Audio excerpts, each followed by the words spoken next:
Why are some car dealers feeling frustrated these days? Well, it's because selling electric vehicles is proving to be quite a challenge for them.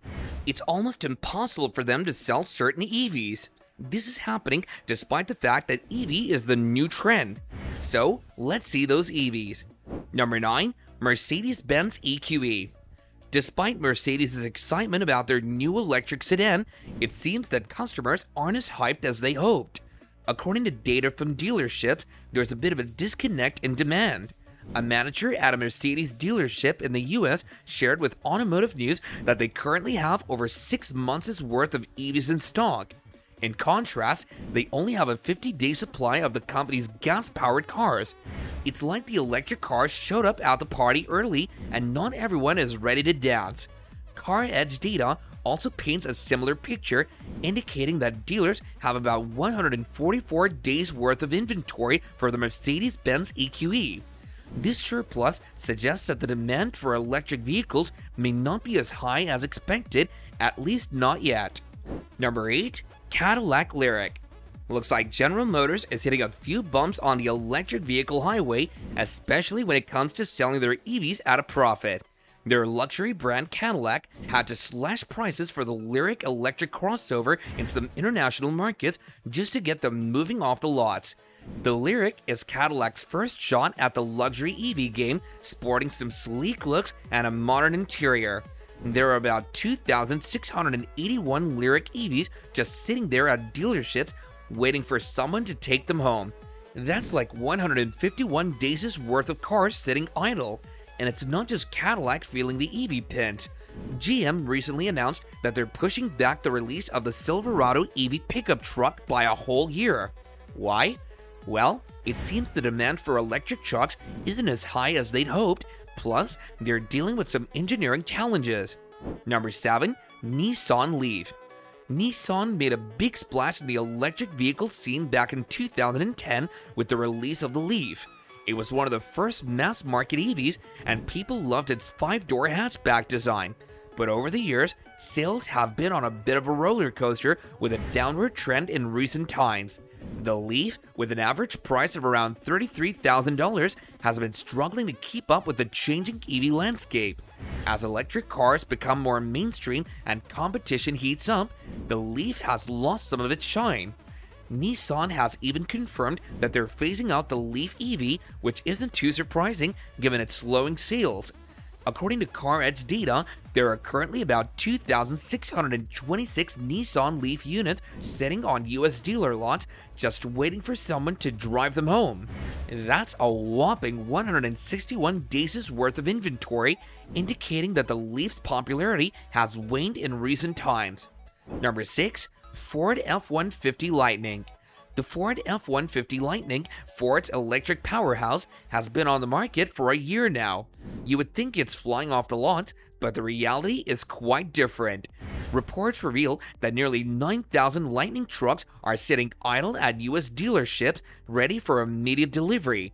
That's a hefty number of electric pickups just waiting around, amounting to a 182-day supply in the market. This electrifying truck comes with 2 electric motors and a choice of 2 battery packs. Opt for the larger extended range battery and you'll get a staggering 580 horsepower, launching the Lightning from 0 to 60 miles per hour in just 4 seconds. The EPA estimates its driving range between 230 miles with the base battery to 320 miles with the larger one. However, towing a trailer can quickly drain the battery, necessitating frequent charging stops. Ford recently announced layoffs of about 700 workers at the Michigan plant that builds the electric F-150, a move unrelated to the recent UAW strike. This contrasts with the strong demand for the Maverick, a combustion-based hybrid pickup truck. With Ford heavily invested in its EV future, the company may need to reassess its strategy and see if buyers will eventually rev up for these EVs. Number 5. Genesis GV60.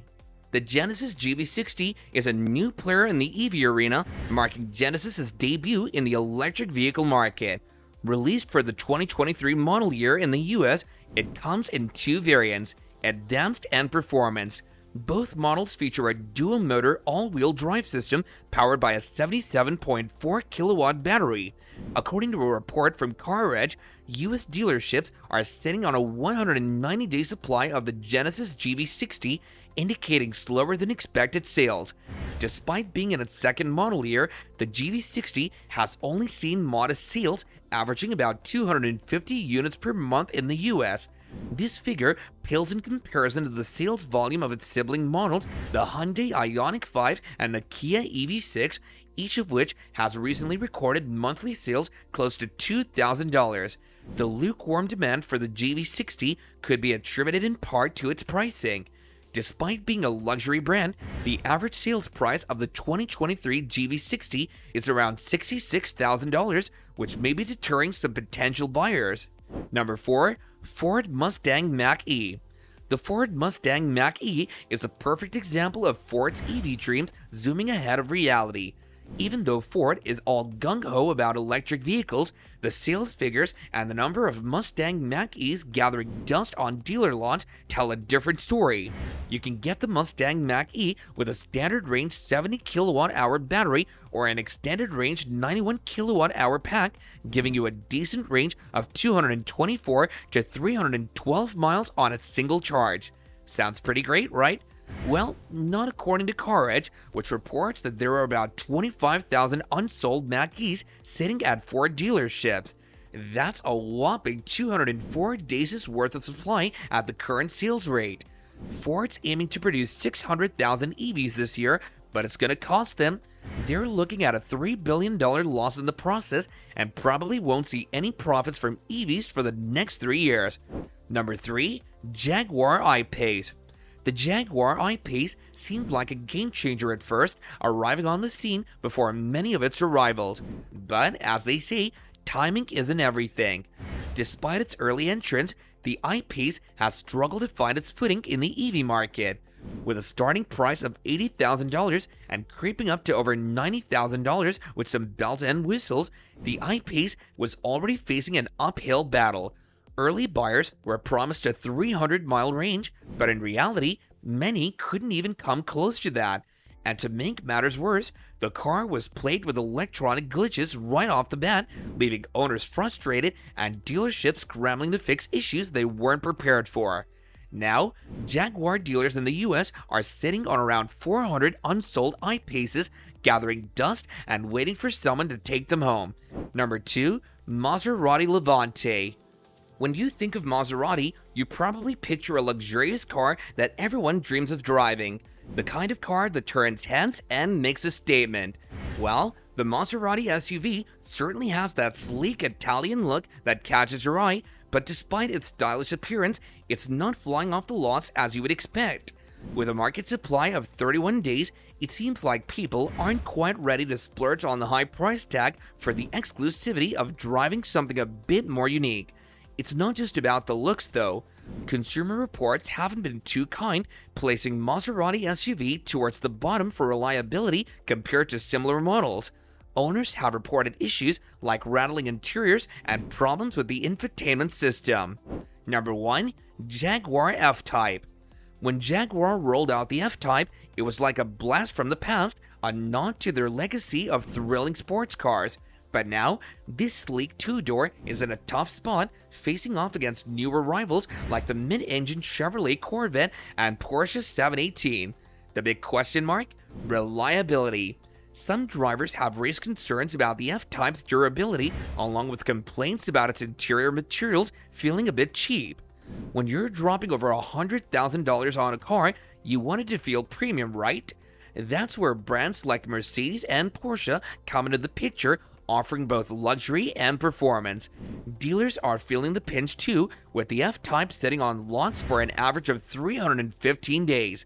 That's a long time to wait for a buyer. Despite its stylish looks and sporty performance, it seems like demand just isn't keeping up. Well guys, that's the end of this video. Do hit that like button and subscribe for more juicy car videos. Until next time, bye for now.